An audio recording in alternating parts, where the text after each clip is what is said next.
നമസ്കാരം. ഇന്ന് വിശുദ്ധ ബൈബിളിലെ ജന്തുജാലങ്ങളിൽ കുതിര എന്ന ജീവിയാണ് പരിചയപ്പെടുത്തുന്നത്.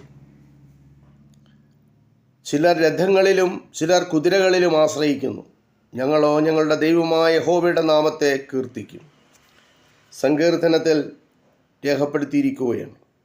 ദൈവത്തെ മറന്ന് തങ്ങളുടെ കുതിരപ്പടയെയും സൈന്യബലത്തെയും ആശ്രയിച്ച് മുന്നേറി പരാജയമടഞ്ഞ അനേകം രാജാക്കന്മാരുടെയും ഭരണാധികാരികളുടെയും ചരിത്രം വിശുദ്ധ ബൈബിളിലുണ്ട്.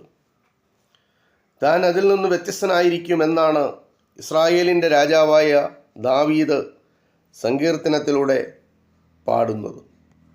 ജയത്തിന് കുതിര വ്യർത്ഥമാകുന്നു, തൻ്റെ ബാലാധിക്യം കൊണ്ട് അത് വിടുവിക്കുന്നതുമില്ല എന്നും അദ്ദേഹം ഉറച്ച് വിശ്വസിക്കുന്നു.